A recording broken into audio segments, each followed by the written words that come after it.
Hey there! Welcome back to another Genshin Impact video. This is another Genshin Impact Abyss review. This is the 3.0 Abyss. 3.0 is now upon us and we got a new Abyss with it. So, and with this update, the entirety of the Abyss changed, well, from 9 to 12. The other floors remain the same, but we got a floor 9 and floor 10 change, so we need to go through that a bit. I'm not gonna go into full detail like I did on my first Abyss review because there's no need to go that crazy. So let's immediately begin and see what this Abyss has to offer. So floor 9 and 10 have been changed. Their leyline disorders are based around dendro reactions. There are other buffs on the reactions themselves, or they give you a buff and such. So they are, again, focused, of course, on dendro so that you use dendro characters. Now, this isn't necessary for old players because floors 9 and 10 are very easy. They got lots of mobs, so some grouping is definitely useful, but the levels are pretty low, so that means that old players can easily brute force it. For newer players, it's nice to, see a buff actually, because previously, when we saw a change on floor 9 and 10 with Inazuma, it had the electro field that shrank, and it had the boss mob that got buffed by the other enemies if they were alive. That was detrimental to the players. Now we are actually seeing buffs, and it's nice for the new players that can use a dendro character, because right now, I can see that these flows will become easier for new players, or mid-range, let's say mid-game players, as we get some new dendro characters. Because right now we don't have the best roster, right? With Tinari, Dendro MC, and Koli, they're not crazy. But if you are a new player, or again a mid-range player, and you rolled for Tinari, you're gonna be actually pretty good against the mobs in floors 9 and 10. But that's really it. There aren't any necessary counters that you need to bring on these floors, because last time we had the Abyss Herald and the Abyss Lector, and they needed the respective counter elements in order to break their shields. This time there's no such thing, so stuff is pretty easy, so you can go in with plenty of teams. So let's move on to floor 11 and 12, the big boys. Floor 11 is pretty fine. It has, of course, dendro damage bonus because we're in a dendro patch right now. But there are a few notable stuff for floor 11. Bringing a dendro character will definitely help you, but I don't think it's extremely necessary.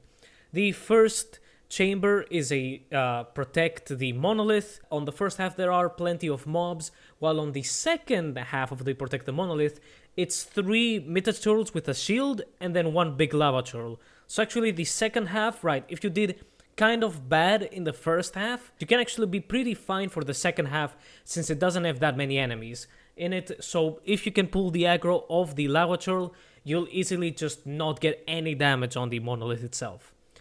Second chamber of floor 11 is a Hydro Zoo. The first half is a Hydro Zoo with lots of the mimics. This is, of course, a very dangerous floor, even for old players. This can be a pretty, annoying chamber, but it's the Hydro mimics. You can easily bring cryo characters to freeze them, and they're absolutely useless if you do so, or bring a pyro character to just completely vaporize everything and just delete them.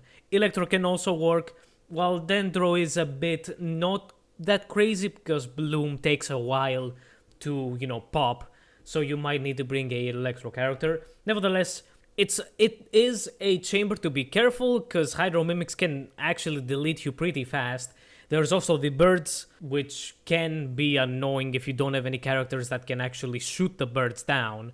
So you might want to consider bringing a bow character, or again someone with good AoE. Zhongli can work because his meteor does hit the birds. And the second half of the second chamber is the small Geovishaps. Pretty easy. On floor 11 they don't have that much HP, so they're actually pretty fine with dealing with them. So if you have a bit of trouble with the Hydro Mimics, because there's actually a lot of them that spawn on waves, the second half is a bit easier, and so that you can actually clear it faster. So balance your time. More time on the Hydro Mimics, less time on the Geovishaps, and you're gonna be fine.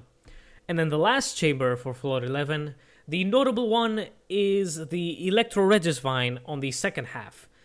And it's actually a pretty easy boss, even if you haven't gone, even if you haven't encountered it a lot of times, if you're not farming for Sinnoh. It's actually pretty easy.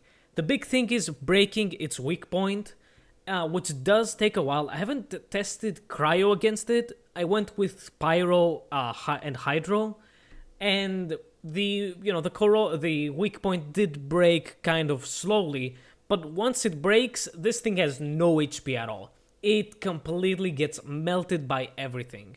So bring some good counters, mainly Pyro and Cryo, against this thing to break its weak points, and also break those small like spores, seeds, whatever they call them, that it spawns, where if there's two of them it does a huge attack thingy. But the big one is bring counters to Electro to break the weak point, and once that is broken, it goes down in seconds. That's where you're gonna waste most of your time, breaking the weak point, but after that it gets absolutely deleted by any sort of mid DPS. Even like it doesn't have much health once it is on the floor. So that's it for floor 11. It's a decent floor. Again, the Hydro Zoo can be a bit dangerous. The Monolith challenge is actually fairly easy, I would say, especially, of course, if you have a grouping, a CC character like Venti or Kazuha or Sucrose. And the last chamber that has the Electro Regisvine, again, you may take some time to break its weak point, but once the weak point is broken, it's basically done. So that's that for floor 11. Again, it's okay, nothing scary. On floor 12 now. Floor 12, compared to the previous one, which had the Ruin Serpent, is kind of in a similar ground. Not completely, I would say. The Ruin Serpent was an absolute hell. It was extremely annoying, and it does not belong in the Abyss. I think everybody can agree on this, that the Ruin Serpent is absolutely garbage. This time we have some other problems. So most of the chambers are just mobs. The first chamber is just some mobs, and the second chamber has the Primo Geovis up on the second half. So that does need a shielder. You can bring Zhongli, who is on the banners right now, or you can bring Toma even. And Toma actually right now is kind of useful actually. But the big thing, which ties to bringing in Toma, is the third chamber. The third chamber has two small Vishaps, the Baptismal Vishaps as they're called, and one big one. And then it has three of those like new mushroom enemies, the big ones that fly around. These spawn in two waves. First is the Vishaps, and then it's the mushroom guys. The mushroom guys are very easy. They don't have that much health, but that freaking big Vishap is extremely annoying. Extremely annoying. It is tanky as fuck. So that's where most of your time is gonna go on this chamber. On killing that fucking Vishap that has also the Hydro Aura that spawns the bubbles. So yeah, and of course these Vishaps drain your energy. They are extremely annoying, so be careful, bring some good DPS against those. For the second half, right, the second chamber had the Primal Geovishap. Here we have the Terror Shroom, the new boss, the new Dendro boss. This thing is actually pretty easy, even in the Abyss. It doesn't have that much health, and it also has a lot of counters for itself. Because many a times it will affect itself with the Dendro, you don't need to bring a Dendro character to proc reactions. I brought my Hu Tao team, my boss killing team, and this thing constantly got Bloom from Xingqiu, and then Burgeon and then Burning and Burgeon from Hu Tao, and it just melted. So in the last chamber of floor 12, if you use up a lot of time killing that Vishap, it's okay, because the Terror Shroom, if you bring in a good boss killing team, it will absolutely melt and you won't waste a lot of time. I did it with my Hu Tao team, which is fairly decently built. I killed the Terror Shroom in less than a minute. So again, bring a good team to deal with a Terror Shroom and then waste more time on the Vishaps.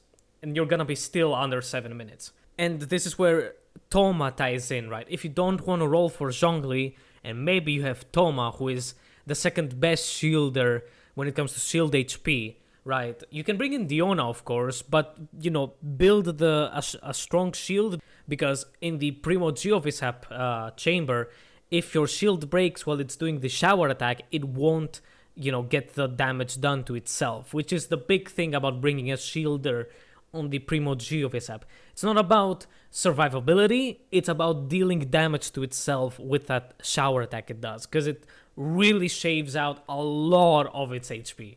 So bringing in a shielder, especially Zhongli, of course, is Zhongli, but Thoma is good against it, and then Thoma is also good against the Terror Shroom, because the way he applies Pyro is good for both Burning and Burgeon. So bring a Hydro character and Thoma, and you're gonna be doing well against the Terror Shroom. And that's it. As I said, you can see that there is an annoying factor like the Ruin Serpent in the Vishaps, because seriously, those things are extremely tanky. Seriously tanky. But it's, in general, I believe it's actually much better than the Ruin Serpent. I think the Ruin Serpent, the Ruin Serpent brought annoyance to boss killing teams. Like, I would put my Hutao team against the Ruin Serpent, and because of its janky hitbox and stupid mechanics where we don't have the gadget for the chasm, I would get annoyed because it did that attack where it doesn't take any damage, right, and it starts spinning around. Like, it was a very bad choice. This time, again, the Vishaps are dangerous, they are very annoying and very, time wasting, but you do have the second half being pretty easy with the Terror Shroom going down on 12-3. Another note is that there are the new Ruin enemies, the Ruin Drakes, but I found that they were actually pretty easy to deal with. You can easily bring a bow character in order to break their weak points when they do their, where they're charging up their attack, and then just absolutely, they're easy prey to every combo that you want to throw at them. They don't have that much HP. Of course, just don't bring a physical character like Eula or Razor, because they are resistant to it. That's the only thing that I could say about the Ruin Drakes. And that's it for this Abyss. Pretty straightforward for our first 3.0 Abyss. And I would like to tell you that as I am following leaks, right, if you thought the Ruin Serpent was annoying, there is much worse to come from leaks that I've seen for the next Abyss on 3.1. So be happy with the Abyss that we have right now, because next one might be absolute hell. So then, that's it from me for this Abyss review, and I'll see you in another video. Like and subscribe to help the channel out. See ya.